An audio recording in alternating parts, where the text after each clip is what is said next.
কুনু আনসারাল্লাহ, হে ঈমানদারগণ তোমরা আল্লাহর সাহায্যকারী হয়ে যাও। আমাদের ভাইয়েরা বলছেন ইসলামী খেলাফত প্রতিষ্ঠা হবে কিভাবে? গণতন্ত্র ছাড়া তো সম্ভব না। আপনি আসল পথই তো হারিয়েছেন। নিষেধ করেছেন আমাদেরকে, লা তাসআলুল ইমারা, তোমরা ইমারত চেয়ে নিও না, নেতৃত্ব চেয়ে নিও না। নেতৃত্ব চেয়ে নেওয়া এটা ইসলামের বিধানই নাই। যেই বাহিনী অন্তঃস্থল থেকে বলতে পারে নাহনু আনসারুল্লাহ, আমরাই হচ্ছে আল্লাহর সাহায্যকারী। আহলে হাদিস আন্দোলন বাংলাদেশ, আসুন পবিত্র কুরআন ও সহিহ হাদিসের আলোকে জীবন গড়ি। প্রশংসা আল্লাহ রাব্বুল আলামিনের জন্য, যার অশেষ রহমতে আজকে আমরা ইফতার পূর্ব এই পবিত্র মুহূর্তে কিছু দ্বীনি নসিহত শোনার জন্য একত্রিত হতে পেরেছি।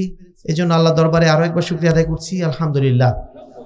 দরুদ ও সালাম বর্ষিত হোক শেষ নবী আহমদে মুস্তফা মুহাম্মদ মুস্তাফা সাল্লাল্লাহু আলাইহি ওয়াসাল্লামের প্রতি, যার আদর্শকে আমাদের এই যুব সমাজ, আমাদের এই ঘুণে ধরা সমাজ, যেখানে শিরক বেদাত চারিদিকে সয়লাভ হয়ে আছে, যেখানে মুসলিমরা মুসলিম হওয়া সত্ত্বেও ইসলামকে চেনে না, এখানকার তাওহীদবাদী জনতা তাওহীদের নামে স্লোগান তুললেও তাওহীদকে চেনে না, সেই সমাজের বুকে আল্লাহ রাসূল সাল্লাল্লাহু আলাইহি ওয়াসাল্লামের সেই আদর্শকে ছড়িয়ে দেওয়ার জন্যই বাংলাদেশে আহলে যুব সংঘ তার মেহনত চালিয়ে যাচ্ছে।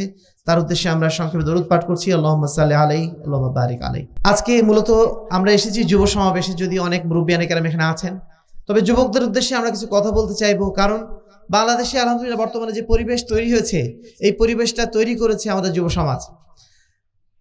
বলা যেতে পারে বাংলাদেশের স্বাধীনতার পরে ইসলামের পক্ষে কথা বলার জন্য সবচেয়ে উর্বর সময়, সবচেয়ে গুরুত্বপূর্ণ সময় হাজির হয়েছে বর্তমানে এই সময়টুকু। সামনে কতদূর থাকবে আল্লাহই ভালো জানেন।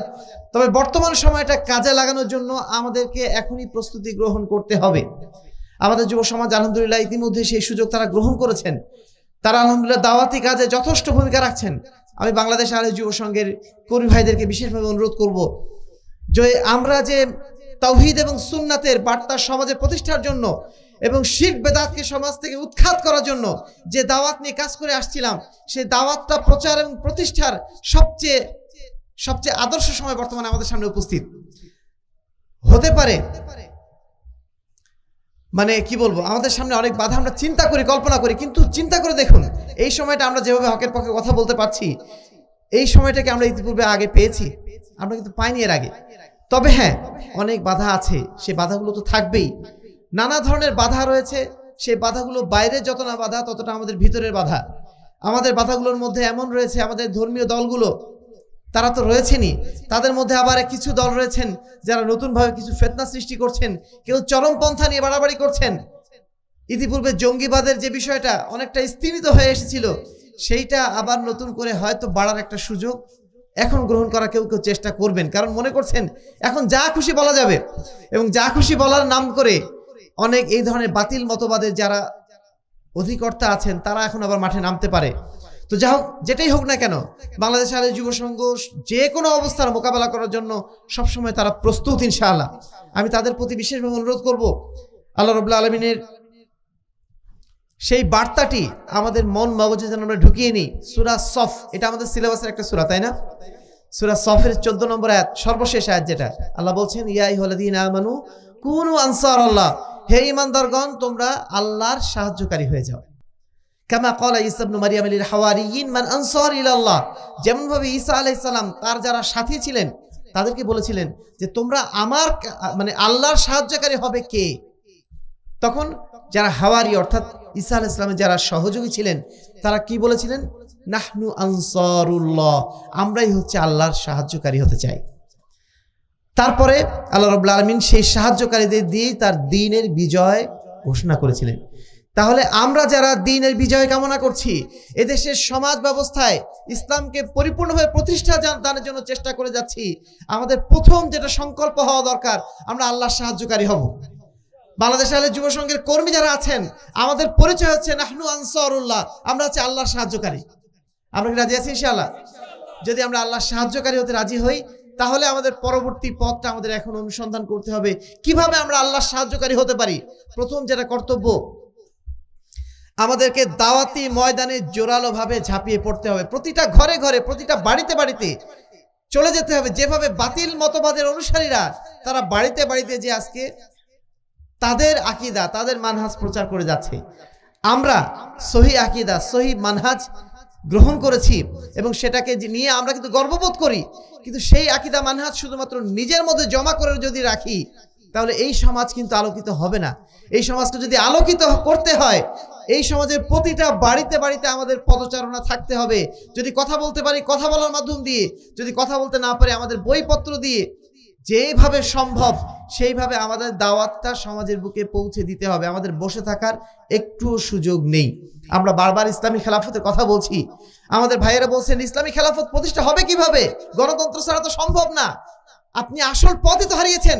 আল্লাহ রাসূল সাল্লাল্লাহু আলাইহি ওয়াসাল্লাম শুধু কেন 1,24,000 পয়গম্বর যারা দাওয়াত সমাজে প্রচার করেছিলেন, তারা কিভাবে প্রচার করেছিলেন? তাদের সময় গণতন্ত্র ছিল না, তাদের সময় রাজতন্ত্র ছিল না, তাদের সময় আর কিছু ছিল না, কিছুই ছিল না। তাহলে তারা কি দিয়ে ইসলামকে প্রতিষ্ঠা করেছিলেন? তাদের ইসলাম প্রতিষ্ঠা করার একটাই উপায় ছিল দাওয়াত, একটাই উপায় ছিল দাওয়াত, এবং দাওয়াতে বাধাগ্রস্ত হলে জিহাদ, সেটা পরবর্তী স্তরে, কিন্তু সেটা দাওয়াতেরই অংশ।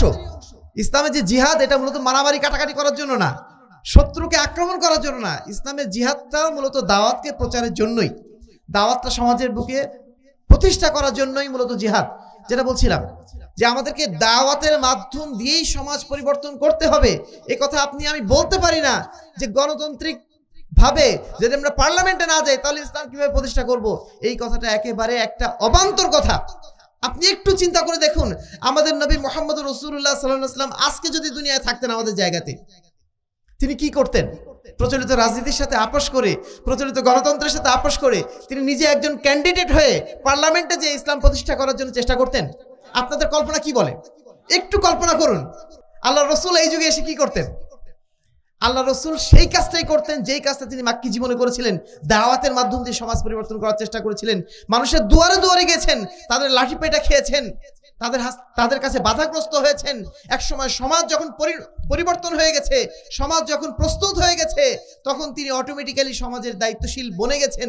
তিনি সেখানে বিশেষ কোনো প্ল্যান নিয়ে যান নাই। একটা বিশেষ কথা আপনাদের মনে রাখতে হবে, আল্লাহ রাসূল সাল্লাল্লাহু আলাইহি ওয়াসাল্লাম তিনি 13 বছর মক্কার একটা কঠিন জিন্দেগি পার করে তিনি যখন মদিনায় গিয়েছিলেন, মদিনায় যাওয়ার সময় তিনি কি এই পরিকল্পনা নিয়ে গিয়েছিলেন, মদিনায় আমি যাচ্ছি, মদিনায় যে আমি সেখানে একটা ইসলামী রাষ্ট্র প্রতিষ্ঠা করব, সেই রাষ্ট্রে আমি নেতা হব, তারপর আমি এই দেশটাকে ইচ্ছা মতো চালাবো? এই ধরনের কোনো প্ল্যান প্রোগ্রাম তার মাথায় ছিল? কোনো মতে তিনি বেঁচে, জানটাকে বাঁচিয়ে তিনি মক্কা থেকে মদিনায় হিজরত করে গিয়েছিলেন। কত কষ্ট করে তিনি সেখানে পৌঁছেছিলেন। পৌঁছানোর পরে পরবর্তী বিষয়গুলো আস্তে আস্তে এসেছে, এমনি এমনি আসে নাই, হঠাৎ করে আসে নাই, অথবা প্রচলিত রাজনীতির মাধ্যম দিয়ে বা আমি নেতা হব এই ধরনের কোনো আকাঙ্ক্ষা দিয়ে আসে নাই, অটোমেটিক চলে এসেছে। সমাজ যখন প্রস্তুত হয়ে গেছে, আমার আপনার কাছে এটা মনে হচ্ছে অনেক লেজি প্ল্যান। কবে সেই দাওয়াত দিতে দিতে কবে সেই ইসলামী রাষ্ট্র পাবো, সে মহাদেরি। এর চেয়ে বরং এখনই দাঁড়িয়ে যায়, মানুষের কাছে একটু বলি, কিছু কোরআনের বিধান বাস্তবায়ন করবো, এরকম কিছু কথাবার্তা বলে আমাকে তারা নেতা বানিয়ে দিক, দেখি পার্লামেন্টে যে কিছু করতে পারি কিনা। এই ধরনের চিন্তা ভাবনা আমাদের মাথায় ঢুকে আছে। ইসলাম প্রতিষ্ঠার জন্য এই ধরনের বাজে ফালতু জিনিস, ফালতু পথ অবলম্বন করা কোনো নবী রাসূলের কাজ ছিল না। আমরাও এই পথে পা বাড়াতে পারি না। যতই আমাদের উপরে বিপদ আসুক না কেন, যতই আমাদের মনে হোক না কেন যে আমাদের অনেক সময় লাগছে, লাগুক, আমাদের কোনো সমস্যা নেই। আমাদের কথা হচ্ছে, আমাদের দায়িত্ব হচ্ছে পথের উপর টিকে থাকা। গন্তব্যে পৌঁছানো এটা আমাদের দায়িত্ব না। আমাদের দায়িত্ব হচ্ছে পথের উপর টিকে থাকা। পথের উপর টিকে আছে কিনা আল্লাহর কাছে জবাবদিহিতা আমাদের এটাই হবে। আমাদের জবাবদিহিতা এটা নেবেন আল্লাহ রাব্বুল আলামিন। তুমি কেন ইসলামী রাষ্ট্র প্রতিষ্ঠা করতে পারো নাই? তুমি কেন প্রধানমন্ত্রী হতে পারো নাই? তুমি কেন প্রেসিডেন্ট হতে পারে নাই? এই কথা আল্লাহ রাব্বুল আলামিন কখনো জিজ্ঞেস করবেন না।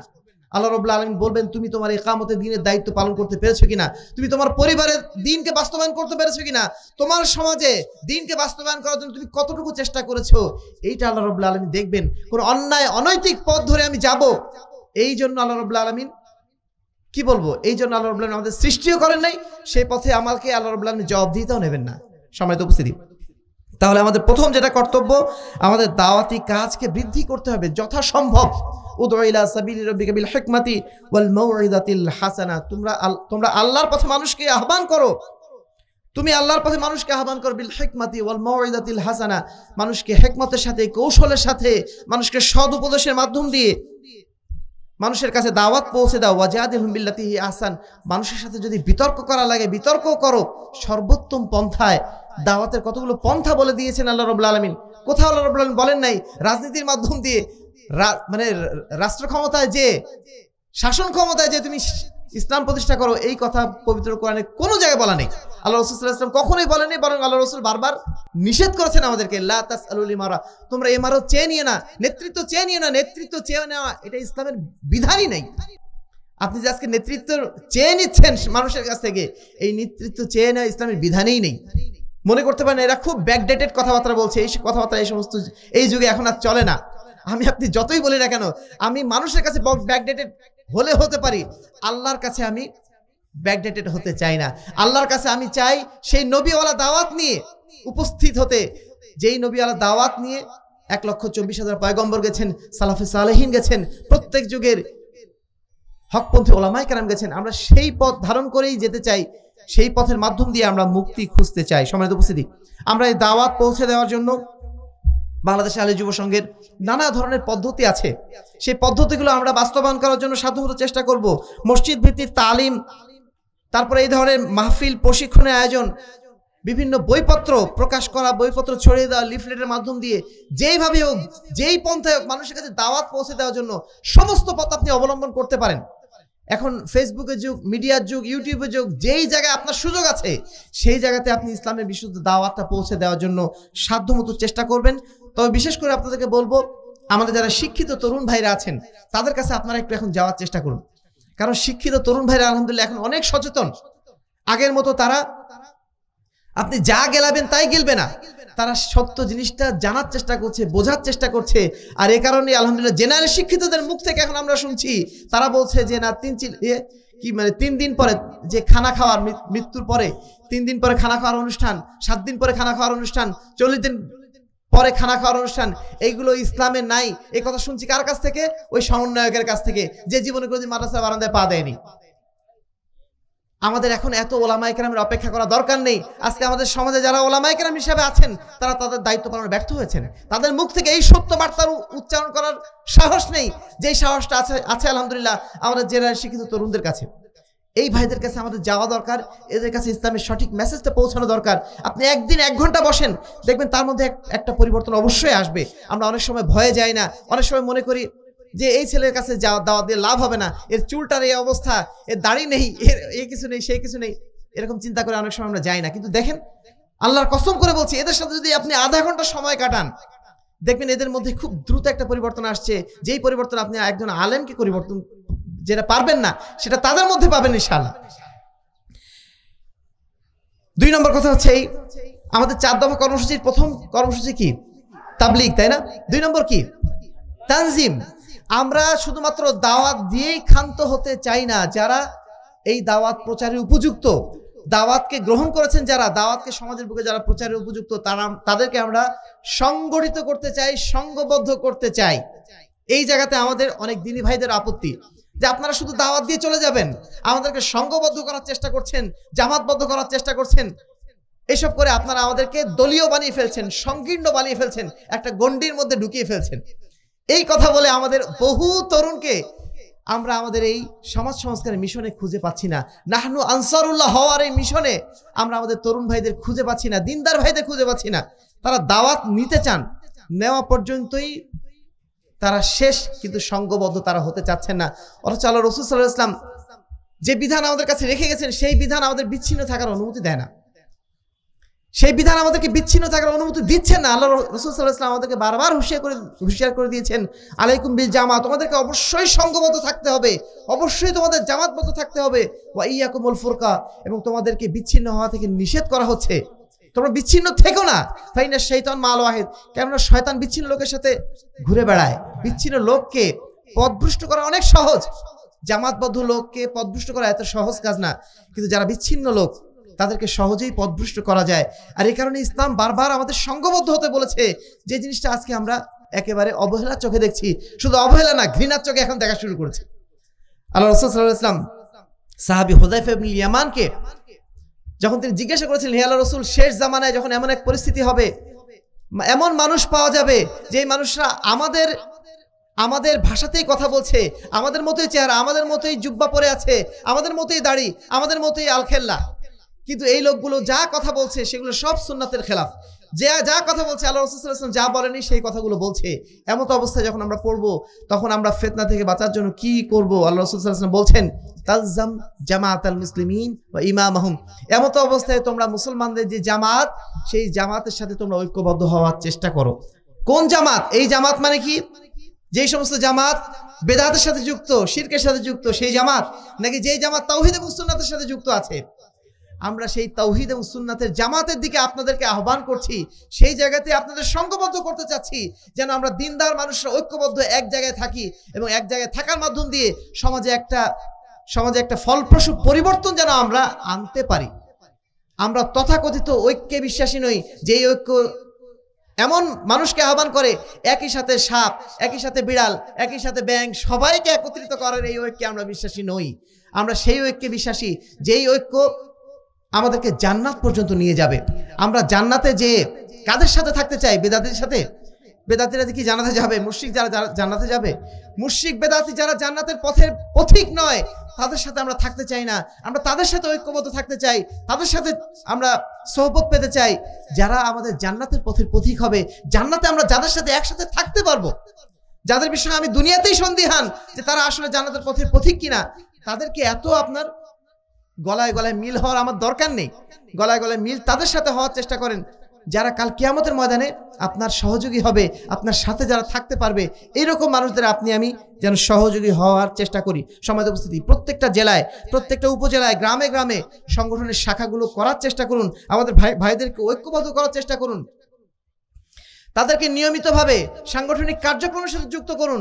তাহলেই তারা সৎ কাজের সাথে, তাও মানে আমর বিল মারুফের সাথে এবং ইসলামী সমাজ প্রতিষ্ঠার কাজে তারা অভ্যস্ত হয়ে উঠবে আস্তে আস্তে। তাদেরকে এই কাজের জন্য আপনারা সংঘবদ্ধ করার চেষ্টা করুন।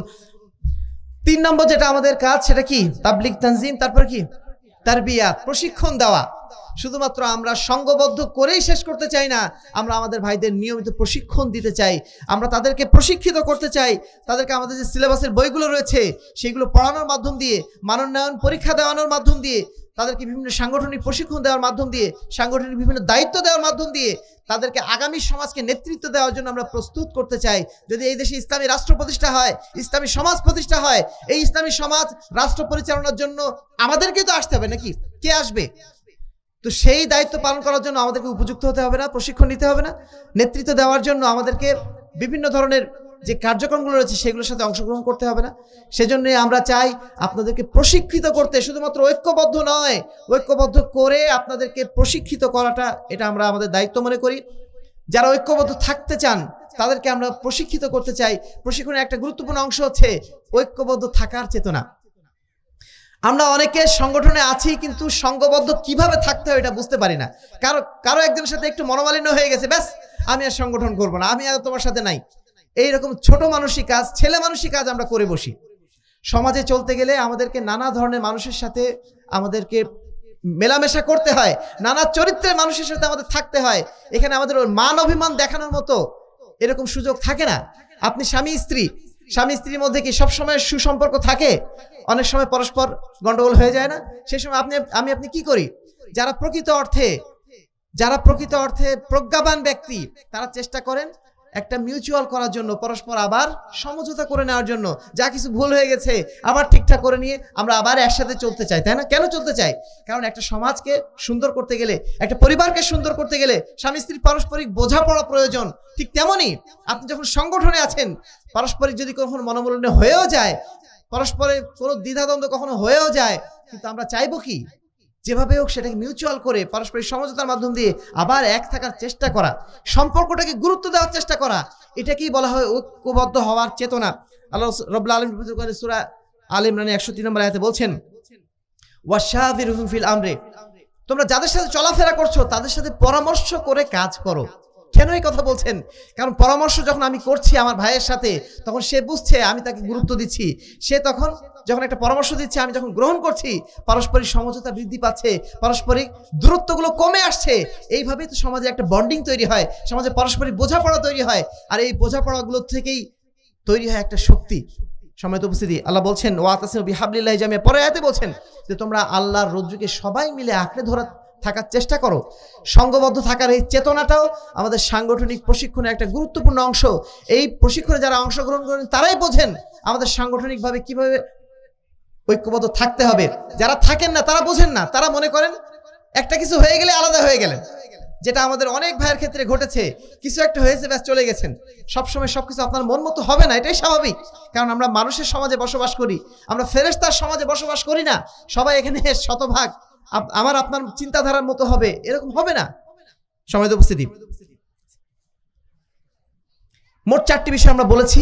যদি আমরা আনসারুল্লাহ হতে চাই, যদি আমরা আল্লাহর সাহায্যকারী হতে চাই, এই সমাজে আল্লাহর দ্বীনকে আমরা কায়েম করতে চাই, আমাদেরকে অবশ্যই দাওয়াতের কর্মসূচি যেগুলো আছে, তাবলীগ, তানজিম, তারবিয়াত, তাজদীদে মিল্লাত, এই 4টি কর্মসূচির মাধ্যম দিয়ে সমাজকে পরিবর্তনের জন্য আমাদের সাধ্যমতো উদ্যোগ গ্রহণ করতে হবে। সম্মানিত উপস্থিতি, এরপরে আমাদের যেটা কর্তব্য, এটা পরে বলছি এই কারণে যে আমরা সবার প্রতি এই বিশ্বাস রাখি আমরা আদর্শিকভাবে দৃঢ় আছি। এই কারণে আমি আগে এই অংশটা বলি নাই, যদিও এটা আগে বলা দরকার ছিল। 2 নম্বর যেটা কোশ্চেন, সেটা হচ্ছে যারা আমরা আনসারুল্লাহ হতে চাই, দাওয়াতি কাজ তো করবই, আমাদের আদর্শিক দৃঢ়তা প্রয়োজন। আজকে একটা সময় এখন চলে এসেছে যে ইসলামী দলগুলো সবাই এখন দাওয়াতের ময়দানে, একজন এক এক দাওয়াত নিয়ে আমার আপনার সামনে উপস্থিত। একজন বলছে যে 6 উসুলের দাওয়াত নিয়ে আমাকে ইসলাম কায়েম করতে হবে, 3 চিল্লা ছাড়া আমাদের উপায় নেই। আরেক দল বলছেন যে না, ইসলামী রাষ্ট্র ক্ষমতা যতক্ষণ না পাচ্ছি ততক্ষণ ইসলাম কায়েম হবে না। আরেক দল বলে বেড়াচ্ছেন কি মুক্তির একই পথ, খেলাফত খেলাফত। হাজার রকম বার্তা আমার আপনার সামনে এখন আসছে। আমরা যারা আহলুল হাদিস, আমরা সব সময় সবার আগে যেটা প্রায়োরিটি দেই আমাদের আদর্শিক দৃঢ়তা, আমাদের আকীদা, আমাদের মানহাজটা সবার আগে। মানুষের কথা শুনে আমরা লাফিয়ে যাই না, আমরা আগে দেখি সেটা কি কোরআন এবং হাদিসের মানদণ্ডে সেটা উত্তীর্ণ হচ্ছে কিনা। আমি আমাদের ভাইদের প্রতি বিনীতভাবে অনুরোধ করব, আমাদের আদর্শিক দৃঢ়তাটা সবচেয়ে বড় সম্পদ। আর এর জন্য আমাদেরকে দ্বীনি জ্ঞান অর্জন করতে হবে, সাধ্যমতো দ্বীনের জ্ঞান অর্জন করার চেষ্টা করতে হবে। আমাদেরকে অবশ্যই আমাদের বইপত্রগুলো পড়ার চেষ্টা করতে হবে। আমাদেরকে অবশ্যই দ্বীনের সঠিক জ্ঞানগুলো অর্জন করার চেষ্টা করতে হবে। আহলে হাদিসদের মূলনীতিগুলো কি সেগুলো আমাদের জানার চেষ্টা করতে হবে। আল্লাহ রাসূল সাল্লাল্লাহু আলাইহি ওয়াসাল্লাম কিভাবে নববী দাওয়াত দিয়েছিলেন, কিভাবে তার দ্বীনের দাওয়াতটা প্রচার করেছিলেন, প্রতিষ্ঠা করেছিলেন, সে বিষয়ে আমাদেরকে অবশ্যই জানতে হবে। তারপরে আমাদেরকে উদ্যোগ গ্রহণ করতে হবে। আমরা যেন কি বলবো, চরমপন্থা অবলম্বন করে বাড়াবাড়ি করে এমন কোনো কাজ করে না বসি যেটা আলটিমেটলি আমাদের জন্য আরো ক্ষতির কারণ হয়ে দাঁড়াবে। আমরা এখন একটা সময় পেয়েছি যে সময় আমরা মূর্তি ভাঙায়, মোটামুটি মূর্তি ভাঙার একটা সুযোগ আমাদের হয়েছে, তাই না? কিন্তু এই মূর্তি ভাঙার সুযোগকে কেন্দ্র করে আমি আপনি যদি যেখানে সেখানে হামলা করে বসি, একটা মাজার পেয়েছি ব্যাস সেখানে আমি হামলা করে বসলাম, এই ধরনের কাজগুলো যদি আমরা করে ফেলি সেটা আমাদের লাভের চেয়ে ক্ষতি বেশি ডেকে আনবে না? আরো ক্ষতি ডেকে আনবে। কারণ কি, সমাজ এখনো সেজন্য তৈরি হয়নি। আপনি মাজার ভাঙাবেন তাদেরকে দিয়েই যারা মাজার তৈরি করেছে, এই সমাজ আপনি পরিণত করুন। আল্লাহ রাসূল সাল্লাল্লাহু আলাইহি ওয়াসাল্লাম নিজে যে মাজারকে আগে ভেঙেছেন, সেই কবরগুলো কখন ভেঙেছেন? যখন মক্কা বিজয় হয়েছে, সমস্ত মক্কাবাসী যখন ইসলামের অধীনে চলে এসেছে, তখন যারা সেই মূর্তি গড়েছিল সেই মূর্তি পূজকরাই নিজেরাই নিজ হাতে মূর্তি ভেঙে ফেলেছিল। আমরা সেই সমাজ কায়েম করতে চাই। আমি আপনি যদি জোর করে আজকে একটা মাজার ভেঙে দিই, 2 দিন পরে ওইটা যে মাজার ভেঙেছি তার চেয়ে একটা বড় মাজার তারা বানিয়ে বসবে। যেখানে একটা মাজার ছিল সেখানে আরো 10টা মাজার বানিয়ে বসবে। জোর করে চাপ দিয়ে ক্ষমতা আরোপ করে সমাজ পরিবর্তন করা যায় না। আপনাদেরকে আর কিভাবে বোঝানো সম্ভব? বিগত 16 বছরে আমাদের সামনে এমন একটা সরকার ছিল যেই সরকার চাপ দিয়ে সবকিছু করার চেষ্টা করেছিল। আমাদের ছোট ছোট বাচ্চাদেরকে শেখানো হয়েছিল যে জাতির একজনই পিতা আছেন, শুধুমাত্র তার চিন্তা, তার স্বপ্ন অনুযায়ী সবকিছু হবে। কত কি শেখানো হলো। 5 আগস্টে যখন এই সরকার চলে গেল, 1টা ঘন্টা যায়নি, 2টা ঘন্টা যায়নি, এদেশের সমস্ত সেই মূর্তিগুলোই ভাঙা পড়লো। আগে যেই মূর্তি গড়ার জন্য, যার চেতনা গড়ার জন্য এত বছর ধরে চেষ্টা চালানো হলো, সব গুড়িয়ে দিল। তার মানে কি, ক্ষমতা দিয়ে কখনোই আদর্শ প্রতিষ্ঠা করা যায় না। আদর্শ প্রতিষ্ঠা করতে গেলে আম্বিয়ায়ে কেরাম যেভাবে আদর্শ প্রতিষ্ঠা করেছিলেন দাওয়াতের মাধ্যম দিয়ে, সেইভাবে আপনাকে যেতে হবে। সেই পথ যত দীর্ঘই হোক না কেন, আপনাকে সেই পথই গ্রহণ করতে হবে। চাপ দিয়ে কখনো সমাজ পরিবর্তন করা যায় না। দ্বিতীয় যেটা কাজ, এই ক্ষেত্রে আপনাদেরকে যে বিষয়ে সতর্ক করতে চাইবো, কোনো অবস্থাতেই চরমপন্থীদের ফাঁদে পা দেবেন না। যারা জিহাদ করে লাফায়, কিতাল করে লাফায়, এই সমস্ত ভাইদের থেকে সতর্ক থাকতে হবে। এই সমস্ত ভাইরা আমাদের সমাজকে এমনিতেই ইসলামের পথে বহুদূর আমাদের পিছিয়ে দিয়েছে। 2005 সালে 63 জেলায় বোম্বিং করে, বোমা হামলা করে আমাদেরকে তারা বহুদূর পিছিয়ে দিয়েছে। না হলে আজকে এই দাওয়াত হয়তোবা আরো বহুদূর অগ্রসর হয়ে যেত, কিন্তু এই সমস্ত আবেগী ভাইদের কারণে ইসলামী সমাজ প্রতিষ্ঠার পথটা আমাদের অনেক কঠিন হয়ে গেছে। আমরা আপনাদের প্রতি বিনীত অনুরোধ জানাবো, এই ধরনের মানুষদের দাওয়াতের ফাঁদে আপনারা দয়া করে পা দেবেন না। ইসলামী খেলাফত আমরা অবশ্যই চাই, কিন্তু সেই ইসলামী খেলাফত প্রতিষ্ঠার নাম করে যেই কাজগুলো এখন করে বেড়াচ্ছে একদল ব্যক্তি, এই কাজগুলোতে আমরা কখনোই সম্পৃক্ত নই।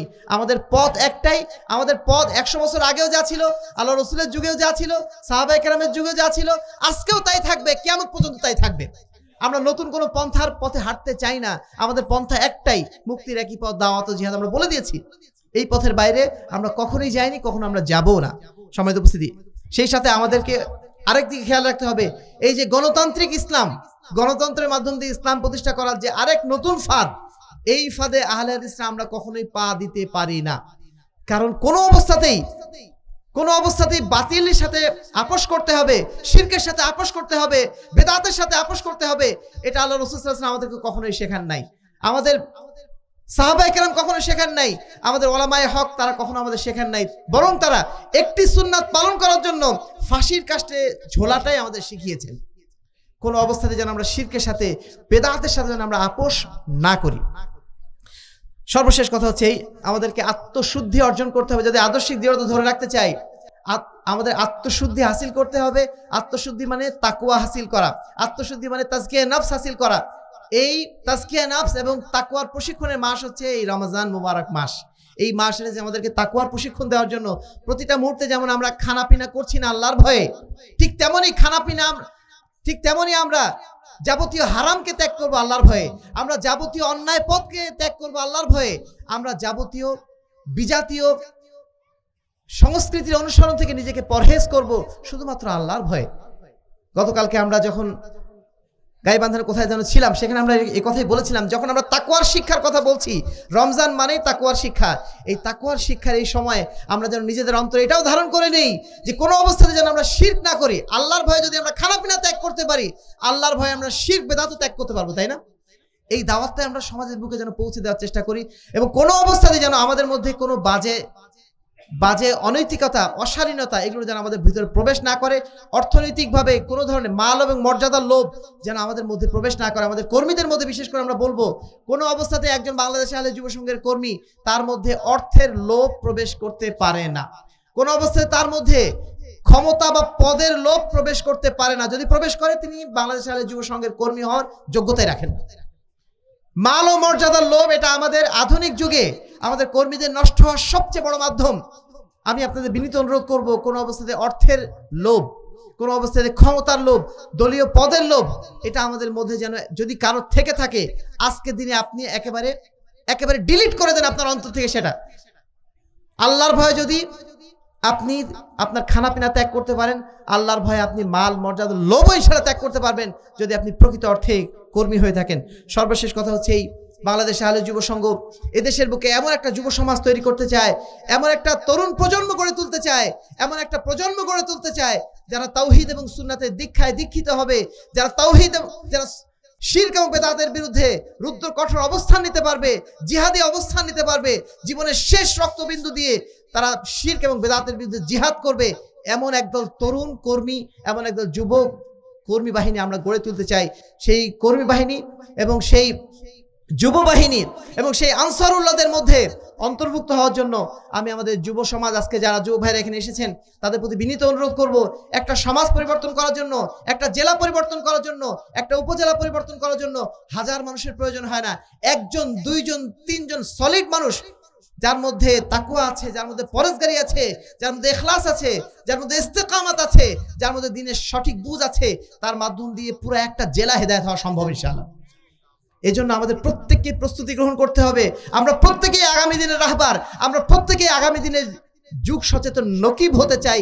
এই প্রেরণা নিয়ে, এই সংকল্প নিয়ে আজকে যদি আমরা এই যুব সমাজ থেকে, এই যুব সমাবেশ থেকে বের হতে পারি, তাহলে এই আজকের যুব সমাবেশ সার্থক হবে।